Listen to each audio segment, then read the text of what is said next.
Welcome to Storycomic Presents, where we interview amazing storytellers and artists. This is episode 114. I am your host, Barney Smith of Storycomic.com, and we're excited to have with us the award-winning and internationally acclaimed children's book author and illustrator, Bethany Stahl. Bethany, how's it going? Thanks for having me. That's so nice of you to say. That just makes me feel really good. So I'm doing great right now, you know, all that praise. It's what, because you have like seven books now, 7 books of your Save the Earth series. Yes. You have, and I want to talk to you a little bit before your SelfPublishing Awards. You have started your own award show.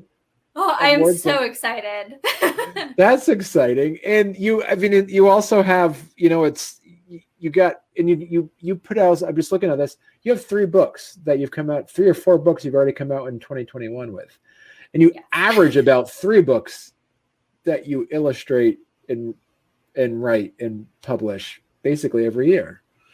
Yeah, that's about right. Wow, that's amazing, and we'll jump into and just kind of talk about some of the series that you've created. You've started your Miko's Nutty Tales, as you said, you got your Save the Earth. You did your rhythm and rhyme books that you just came out with, like 2 of them last year. Yes. So needless to say, I mean, we'll talk about how when you sleep. I mean, I don't know what that, I don't know if I do. But kind of like you would kind of give people a little bit of a background of how you got into writing children's books professionally now. It's a strange story. Yeah. But before I was an author, I painted and I had a lot of my work in galleries and things of that sort. And one night at a gallery, this woman came up and she's like, "Oh my God, I love your paintings. They make a beautiful coloring book." So I thought, that's a great idea. I'd love to make a coloring book. And I started researching publishing. And then I got very distracted and never got to my coloring book. But I ended up, publishing my first book, and then the second, and then the third. And by the third, that was Save the Ocean. I fell in love and never went back. Transitioned to being a full-time author. And yeah, that's sort of how it went. It was a very random happenstance, but I am so glad that it happened. It sort of felt like fate. So right. Yeah. It was a strange thing. Because you have a science background, and I do. And is that what made that? As you said, you're doing the art, you're doing the science back. You have your science degree. Was it just kind of a natural journey over to doing children's your Save the Earth series? Was that how it kind of naturally happened? Yeah, I didn't really think much about combining my love of art and storytelling and science at all. But I was reading at a school. I was reading Curate, the Long-Legged Chickadee, which is my second book. And afterwards, I was talking with the students, and one's like, "Well, I really like science." And I was like, "Oh, sweet, I like science too." And we kind of got sidetracked, and we're talking about like science. And I was like, "Well, what science book would you really want to see?" And they're like, "Ooh, one with fish." And then I was like, "Yeah, I can totally make this environmentalism and science passion into the story under the ocean." And I'm a scuba diver, so as soon as the student said this, like all these light bulbs went off in my head, and I went home that night and I actually did not sleep until Save the Ocean was completely written and completely illustrated. And then as soon as I finished that book, I slept for a few days, and I was like, "This is the one." And it was. So yeah, it was again, another weird thing that happened, and it feels like fate that it just happened. And it started the Save the Earth series, which is incredibly popular, and I'm so grateful today. it just Save the Scraps got a best-selling tag on Amazon. So that is the third one that's managed to do that. So I'm just excited and always really humbled that, people enjoy science and environmentalism and the same passions as I do. So it's really cool. So where do you see, because it's weird. It's like children's books these days seem to be almost have to be more interactive in the sense of it's competing with so much stimulation with tablets and things like that. And and I noticed that you have a, correspond with also some workbook things. And is that kind of like standard fare now, where you should have some level of activities with the books too? I'm not sure if it's quite yet standard, but I think it should be. I definitely love being interactive with my books. All of my books have a question and answer portion at the end, and I hide stuff in my illustrations. And then every book I create an animated audiobook with it. So I guess it's called an animation. I sort of coined this term, I think, of animated audiobook, and everybody's like, isn't that just an animation? Like, I guess you're right. But I have the animated audiobooks, which kind of combines the story with a little bit of visual activity to try and, loop together these two worlds, because these kids now are growing up with technology their whole lives. So trying to bridge that technology gap back into reading and sort of weaving them in and out to keep kids interested and keep something new happening. And do you also feel there seems to be like a push back to the age of analog in a way, because we're so drawn into information so easily accessible, and everything is so much passive entertainment, in the sense that, like, if you listen to the radio or if you watch a TV, that's passive entertainment because it'll continue on without your involvement. Where books are active entertainment. Books don't read by themselves, and this, like, so it gives children that ability to pick it up and feel it. And where do you see the direction of children's books? Where do you see, is there any idea where you think, okay, this is where it's trending towards this way or that way? What would you say to that? I'm not sure. I'm not sure. I hope we always have the ability to have tangible books. Right. I love that, analog nature of books, and I feel like there's nothing better than that page turn. So I think there will always be a place for books. Hopefully there will be. Right. Yeah, absolutely. Yeah. And do you see, so my other question for you for your Save the Earth series is, how do you prioritize your series? 'Cause like books 8, 9, and so on and so on, because you're not going to have, there's always going to be something. You're always going to have some idea. Like, I'm sure you probably have a folder full of, how do you prioritize? Yeah. Like, what do you say? Like, okay, this is going to be the next one. How do you kind of say, all right, I want to make sure this is an important issue to address before this one or after this one? How do you? Yeah. I think it comes based kind of on what I'm, doing in my life at that time. So just sort of traveling through. So, Save the Ocean kicked off during summer when I was, diving a lot and being involved with ocean cleanups. And then the Arctic came out in the winter, and the bees in spring when bees started showing up again. So I got really into composting when I did Save the Scraps, and, more shark dives when I wrote Save the Sharks. Oh, and right now we're in butterfly migration season. So a lot of people have been seeing monarchs a lot as they're migrating, to Mexico. But Save the Butterflies came out. So I kind of try and keep it relevant. That way, when it comes out, kids can actively, read Save the Butterflies and then look out the window and go, oh my gosh, there's one right there. So I like to keep that real world interaction, even though they're, fiction and my animals talk and things of that sort. I like to where they can, go outside and it can be spring when they're reading Save the Bees and they can see a bee coming around or things of that sort. So I try to keep them relevant, but I also pick topics that I kind of like better. So whatever I'm into kind of moves up on the list a little bit.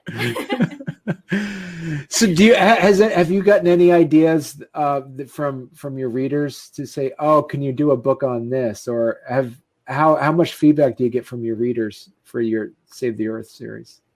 They give me a lot of feedback, and a few have definitely moved topics on the list forward, which is always really interesting to see, what people are into. And of course, if I meet a kid who's like, I'm dying for a book like this, I'm like, ooh, I will have one in a few months. Like, you're so close. So, I try to prioritize what they want to see. And they definitely have helped give me ideas of topics, that even I'm not as familiar with, that I get to deep dive and research on.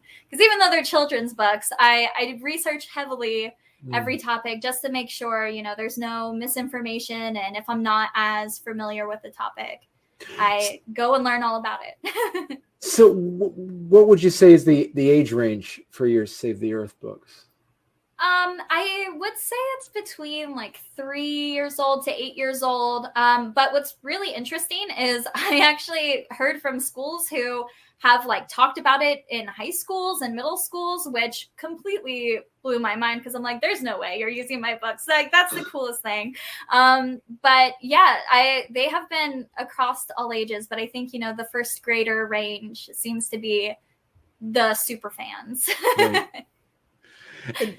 So as a writer, so just put on your writer hat for a second, and we'll talk about the illustrator part a little bit later. How do you when you sit down to write the children's book, how do you take something so important, a message so important, and how do you make the language accessible to a first grader without the fear of using bigger words, or without the fear of making it seem condescending, I guess, in a way? Yeah, I think kids are a lot smarter than we like to give them credit for as adults. So kids have blown me away, especially school readings back when I went in person. They definitely helped me, stay up to date with like how smart kids are and how much they're ready for. But I like to always, gauge them with either like beta groups or test groups just to see and make sure. And then occasionally I will leave in a bigger word, because I feel like even if you have maybe one word that might be a little bit out of their, sorry, I lost my headphone here, that might be out of their range, that they're always interested in learning more vocabulary, and they're kind of into it. So right. So 7 books in on your Save the Earth series, what are some of the things that you've learned that you've implemented in your book 7 as compared to like your first couple books in the series? I've definitely tried to, get more detailed, put in a little bit more sciencey information. I feel like they've definitely been more interested in that aspect, but a lot of things I've really kept the same. So Save the Ocean was received incredibly well. It blew away any expectations I had for the book. So a lot of things, are relatively the same in terms of the story. So still all the cute talking animals and things like that. They're my favorite. And I mean, besides the title and they said some reoccurring characters, do you have a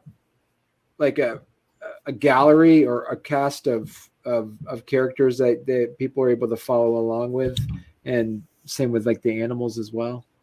Yeah, so the cast of characters was growing for quite a while, and right now we're kind of keeping our same group right now. And every character I really enjoy because they're each sort of responsible for their own thing. So, Liam in Save the Sharks is our scuba diver. So whenever we need a scuba diver, we know it's going to be Liam. Kalicia's our mermaid. So she's, of course, her and Liam are each other's sidekick now. And Clover the bee gets to pop in anywhere there's gardens. So it's really fun now that we've developed in the story and the books long enough to where so many characters can pop in, and now they're becoming like their own experts. And I feel like a proud mom because they're just like getting smarter through the series. And I'm like, oh my gosh, you guys are so cool.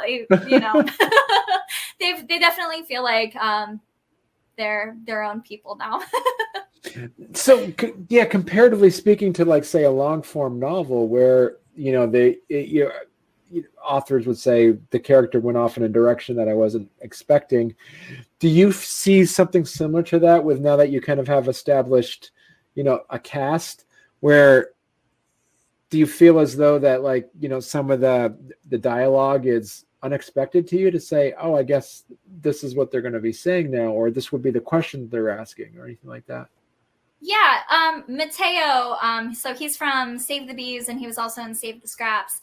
He's sort of the group skeptic, I would say, about environmentalism. He's always kind of like, oh, why do we even do this? What is the science behind this? So he's developed a lot, and I wasn't really sure that, characters in a children's book, you think like, how much can they develop? But it's surprising to see them having their own like little character arcs and growing as characters. It's, something unexpected that I was not expecting when I started the series, which has kind of been really cool to sort of turn out and see their own personalities start to develop.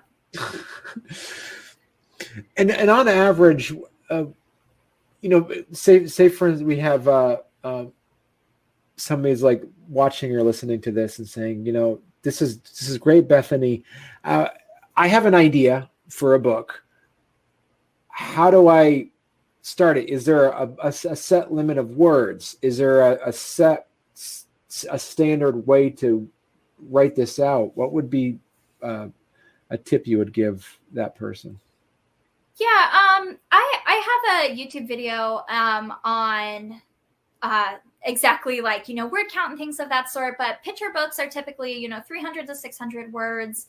And it's really just writing it down. But the beauty, I tell everybody this, the beauty of self-publishing is that we have the freedom to not have to stick to any, specific rules or guidelines, which I really love because I always break the rules and I always want to try something new. And, so it's really exciting to, follow a guideline, try to stick to a standard. But if you break the mold, like that's fine. If it works for you, it works. So yeah, I think it's, really testing it. My key piece of advice is to, get something down, write something out, and, test it with real life children and see how it's perceived, because, you never really know until it's in the hands of your target audience and they give you the most valuable feedback.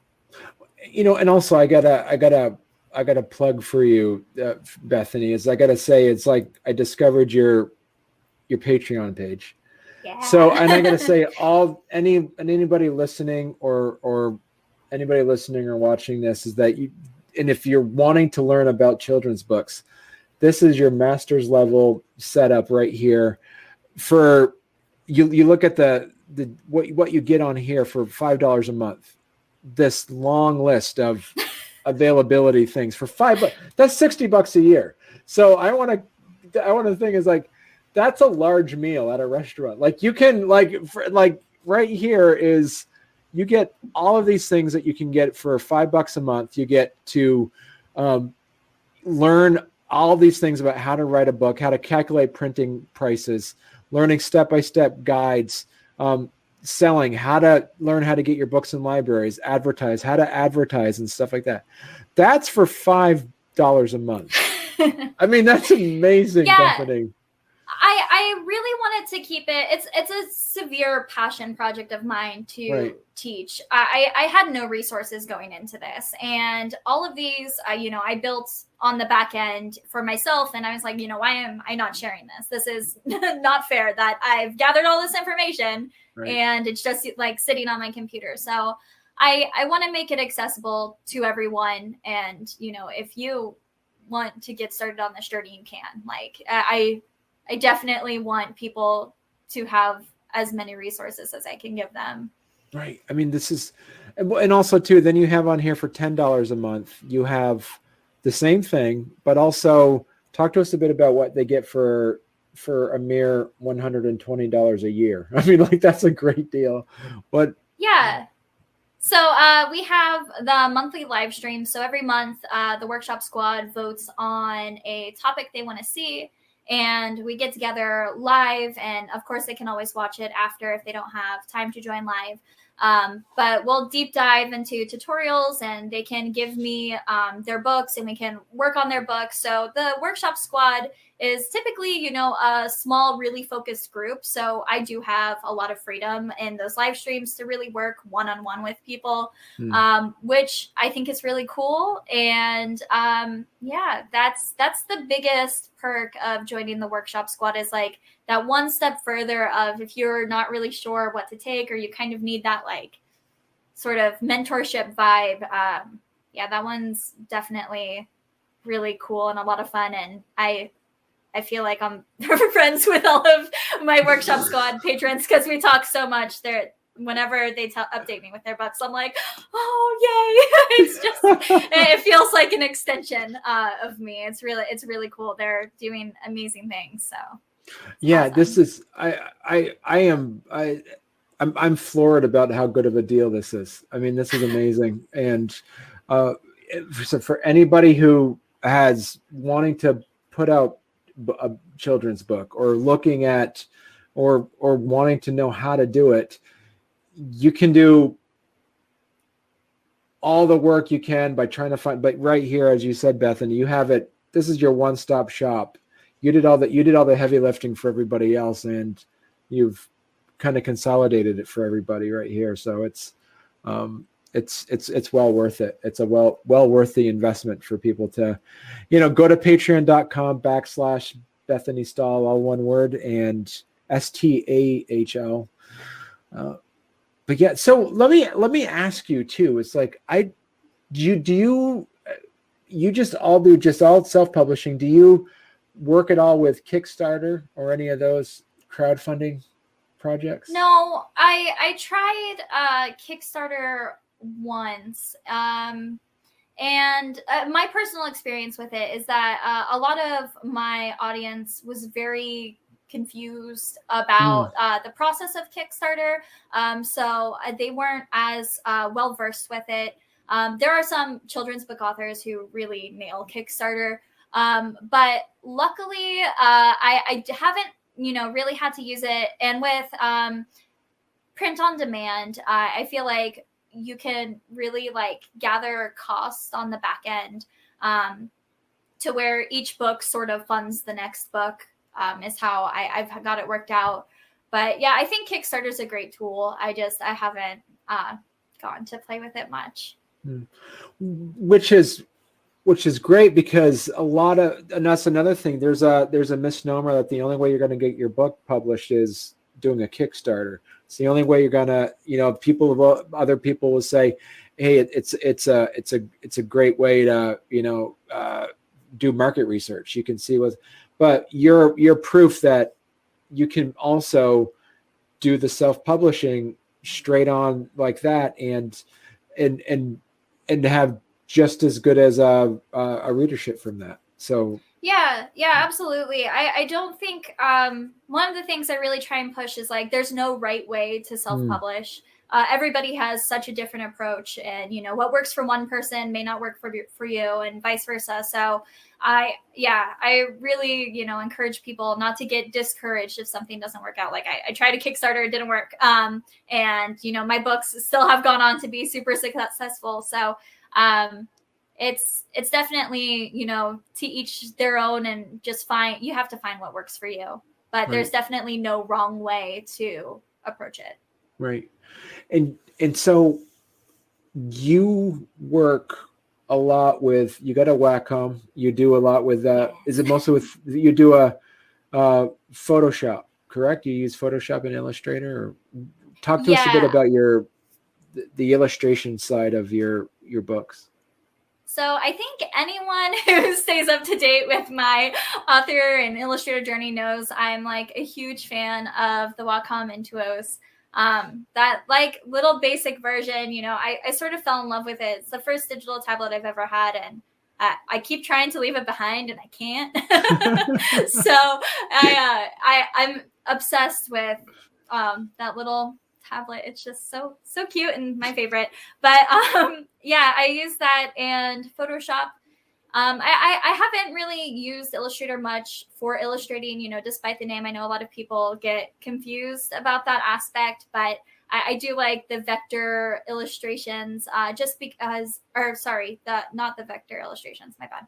I like painting in Photoshop just because it feels more natural. So coming from a traditional art background, you know, the vectors were not so much my style, whereas, you know, Photoshop, you can play with the brushes and kind of get that natural feel to it.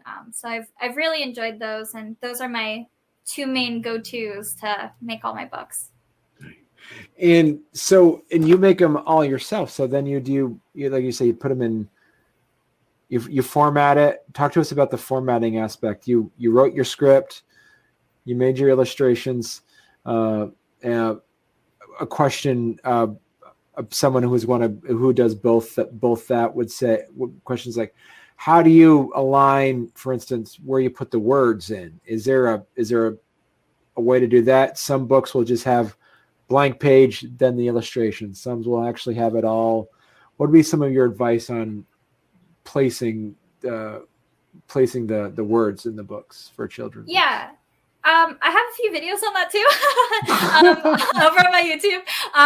So I've tried the, you know, one page with the illustration on the other, and that's a really great way. I feel like if you're getting started, to really have it organized and not worry so much about the illustration having space for text. But for my Save the Earth series, I do double page spreads throughout all of it, and then I always leave like, you know, sky space typically for text to fit in. But my biggest recommendation is, you know, go to a library, go to a bookstore, grab a few different books and really study other layouts and sort of see what's working for other people, because there's so many different approaches, you know, to doing like spot illustrations or half page, full page, you know, half spreads. So it's really variable to how you can lay it out. So I always recommend, you know, go grab some of the greats books and really see, you know, how are they doing it, and pick and choose, you know, what you want to adapt in to your own style. Have you done like, is, you know, done research like like, you know, the children's book section in the library, found a book, I'm like, I love how they did this, and then go home and try to do them, like, wait, how come I can't do it the way they did it? Have you seen that happen to you too? I can't say that it has. I think you know, just, you know, getting familiar in the programs, I feel like you can, you know, pull off anything you want to do. If you see something, you know, really cool, the beauty of YouTube, I think, is that there are so many people out there willing to share, you know, how they do certain things, even if it's not necessarily authorship. You know, someone out there has probably talked about how they can get away with, you know, making some of those cooler things. But I feel like there's always room for learning and, you know, developing your own style of it. So with you Save the Earth thing, you have a nice run going. So what made you decide to jump in and try out some of your rhythm and rhyme books?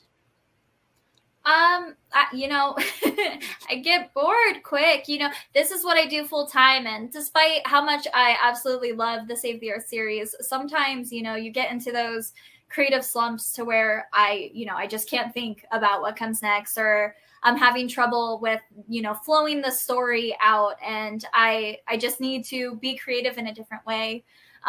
So these 2 books, I actually, didn't really have stories for them. I just kept taking time to myself and illustrating. And then, Mermaids in the Sea came together from a bunch of mermaid illustrations. So that's a illustration challenge that happens in May, and, created by Tom Bancroft, who's like one of my favorite illustrators, throughout life. Definitely a huge inspiration. And then the other one, I got, really excited about these like really bright, vibrant colors and dreaming in the night in this sort of, dreamscape. And they both sort of had, a similar vibe. And I'm like, this can make a fun series. And I don't write in rhythm and rhyme. So my Save the Earth series is in prose. And I just wanted to try something new. And they both sort of kicked me out of this bad funk I was in, and turned into something really cool along the way. And also too, is there like a sense of like responsibility to keep the like sense of responsibility for the Save the Earth series, that you have to keep pushing those along too? Yeah, absolutely. It's my most successful book series to date. So I do feel a sense of responsibility, and I have so much that I want to cover with that series. And sometimes, it gets overwhelming, because we talked earlier, like I do genuinely have lists. For a while, down the walls of my room, I had just sticky note after sticky note of story ideas. And it's like, oh, how am I going to write, all of these books? Like the series is planned to, at least be 50 books. So I have a long way to go. But despite like loving it, that creative burnout is such a real thing. So sometimes, the weight of that, and as you build an audience, I don't want to let anybody down. I don't want to have a book that they're just not vibing with. So, Right. The pressure is there to, really be perfect. And do you see, so but and also you have the Miko's Nutty Tales. That's another that's another one that you started this past. You just came out with the first book this year. Is that also another like ongoing series you're going to be working on too? Yeah, it sort of took a hiatus. I planned on publishing more this year on that, but I ended up getting distracted. I just published the Save the Earth collector's editions. So those are hardcover books that have, multiple books within one book. Right. So I got distracted with creating those, but Miko's Nutty Tales is like such a different side of storytelling. They're really silly and quirky, and Miko's Nutty Tales are based off of my squirrel Miko. So he was a real guy, and I really liked switching those up and sort of playing around with classic stories and just mixing them all up and adding some squirrel nuttiness into it. They're strange and fun, and it's just a fun way to get out of that comedic side and make myself laugh for a little bit. Because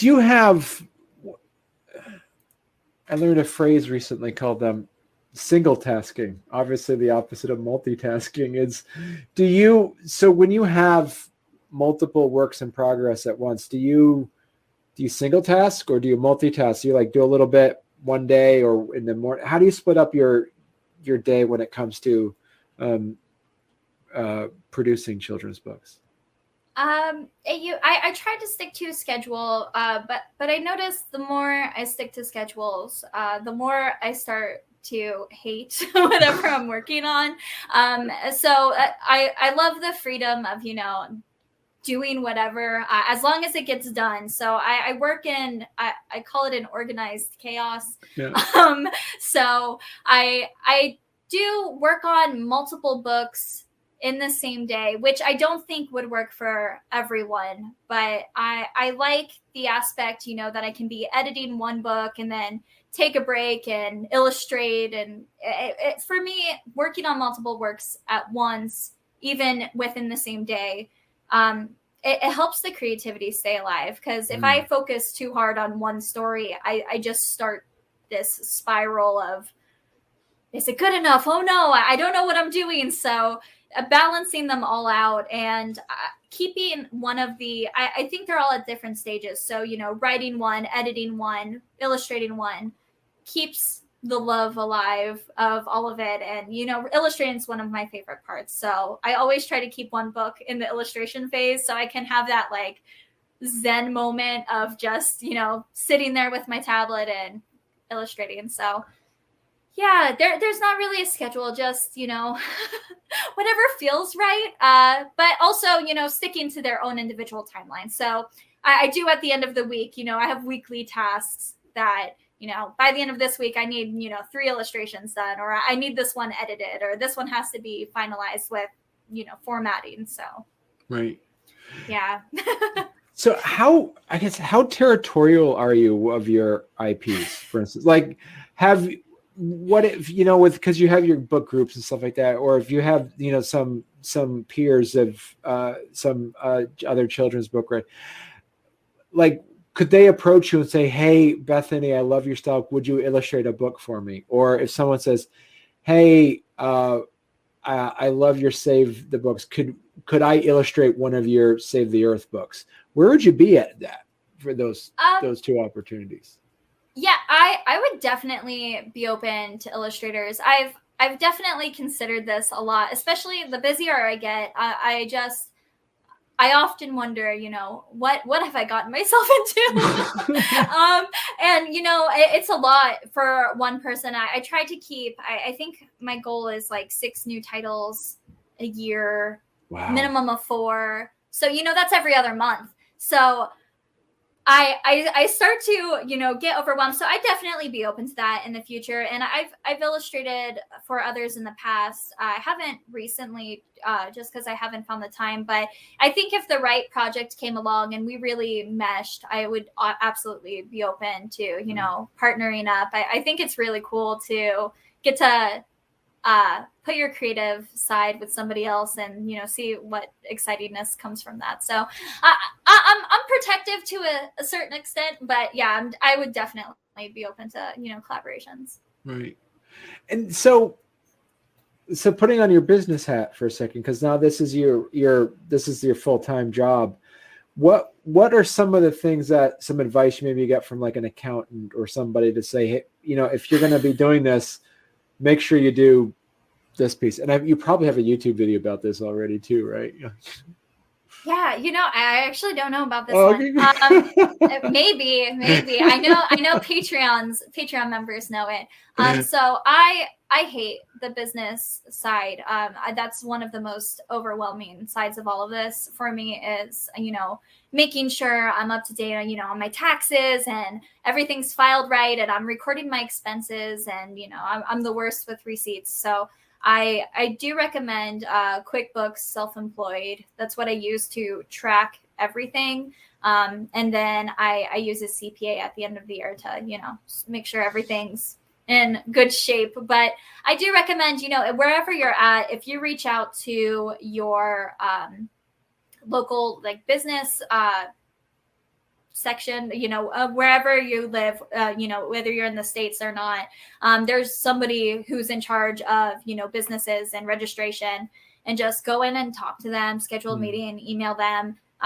They're going to steer you the right way. You know, they want their money at the end of the day. So they're going to give you all the resources to make sure you're following all the rules and doing it right. But yeah, don't be afraid to get help. You know, it's wonderful to wear all the hats of your business, but there's definitely no shame in having professionals help you out with some stuff. So that's the one area I do accept lots of help with.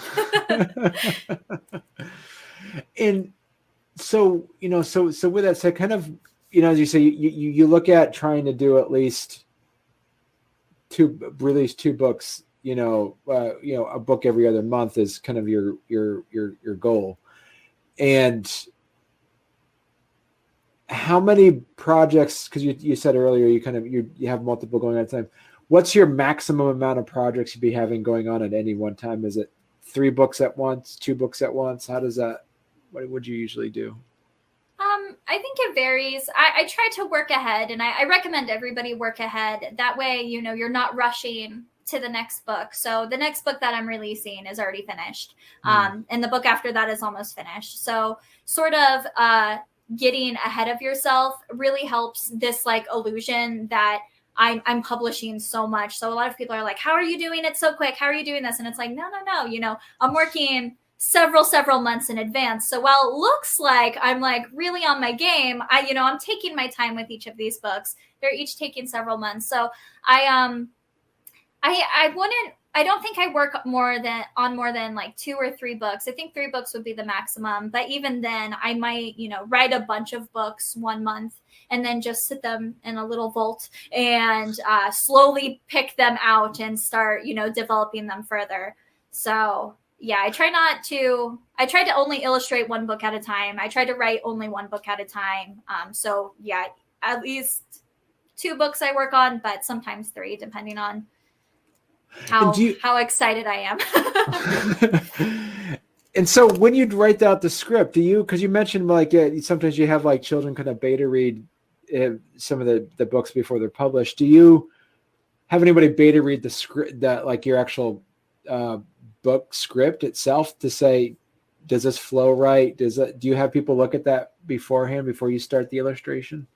Yeah, so I do use a developmental editor and a content editor or line editor, depending on, everybody kind of has a different verbiage that they use. But I run it through 2 different editors, which give feedback. And then I also run it through, teachers and things of that sort to make sure that, parents and teachers are also on board. And then if it's a very specific book, about like the butterfly book that just came out, I might run it by some, butterfly gurus and make sure that I'm hitting the topics they want to make sure are focused on, and making sure that, they all approve, and then I'll move forward from there. So I definitely don't recommend illustrating too early, just because that's so much work. I've done it before to where I've had to, re-illustrate books, or I've illustrated so many that, I didn't end up using. So I really try to make sure I've got absolutely what I need down, so I'm not wasting any time. It's valuable. And when you kind of put that in place, kind of give them like a beta copy, is it kind of like handwritten out and then kind of sketched a bit just to kind of give people a sense of what it looks like? Or is it just just like page 1 script, page 2 script? How would that look? I typically just have the story, in a Word document. So I won't really illustrate the illustrations. So one of the things I really try and do is, if you're, blind or deaf, or anything, like, I want you to have the full story visually and audibly. So I want to make sure that if you're, missing one side of it, that, you can, understand the story and see the illustrations, even if you can't see the illustrations, or if you're listening to the audiobook, you know exactly what's happening. Or if you're only looking at the illustrations, like if kids aren't at a reading level to where they can't read the books on their own, I want them to be able to really get through the story. So I do only send out the text, and then with the illustrations, I try to be as careful as possible to make sure everything I say on the page is integrated into that illustration. Okay. So Bethany, I want to take a little bit of time and also just chat with you about your first annual SelfPublishing Awards. Yay! So where did the idea of this come from? And yeah, talk to us a bit about this.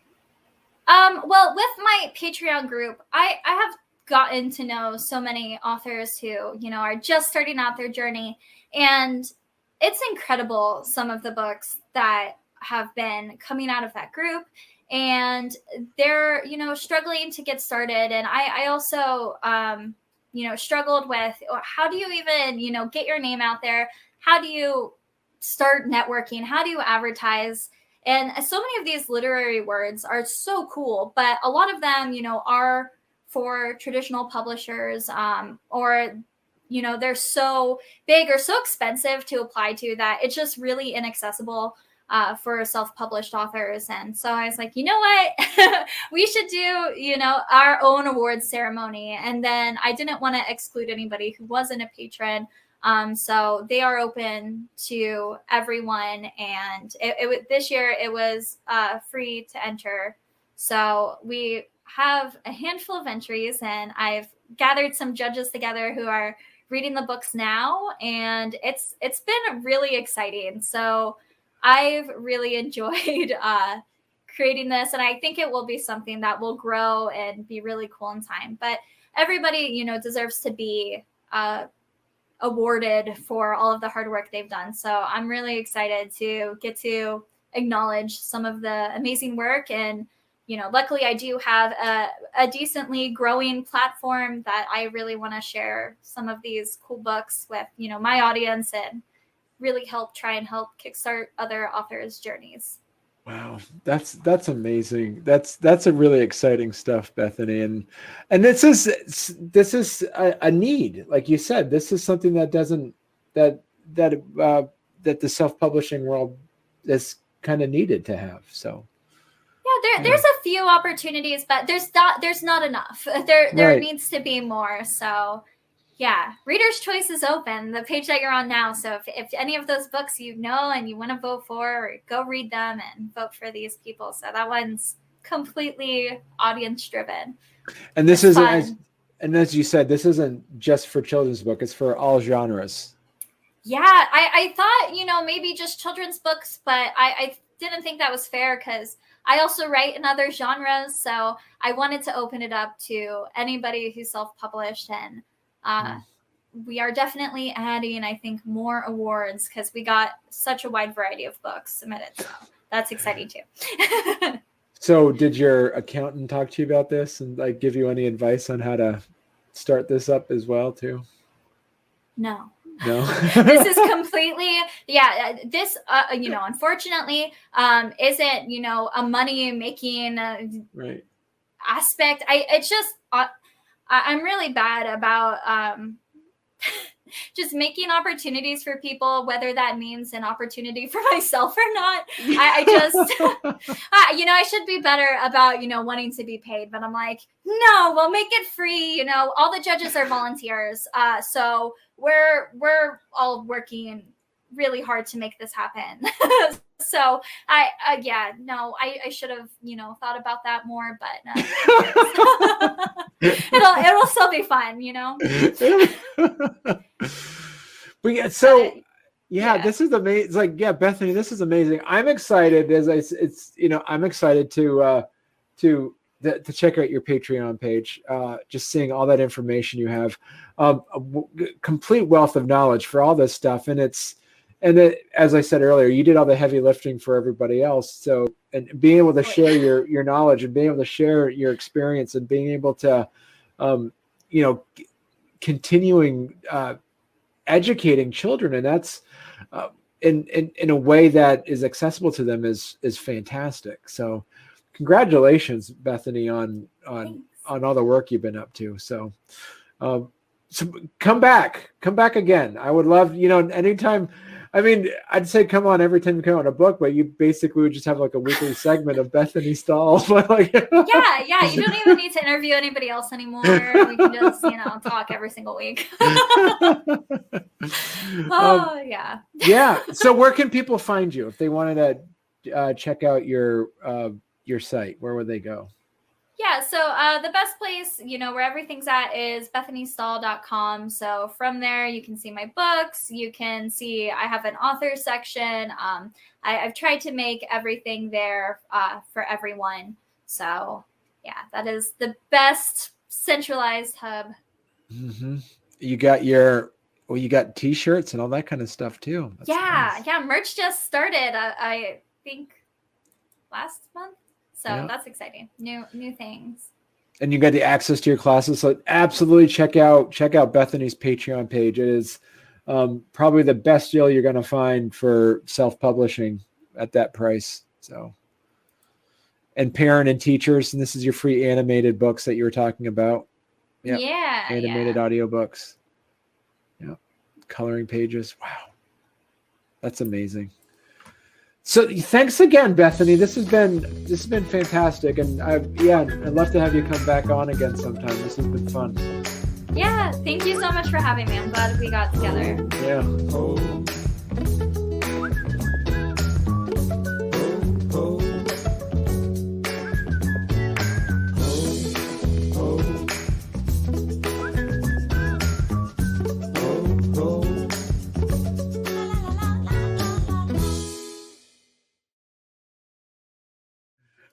Is wallpaper ever going to come back? I've always kind of wondered that.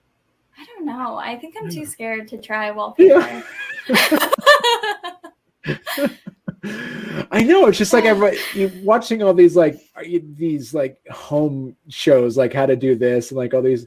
Nobody does wallpaper. It just seems like everything's always just like, painting walls and stuff. But yeah, I don't know. Oh, why not? Yeah. You can make it come back. Okay. Yeah, exactly. Yeah. Bring back wallpaper. That's the big thing.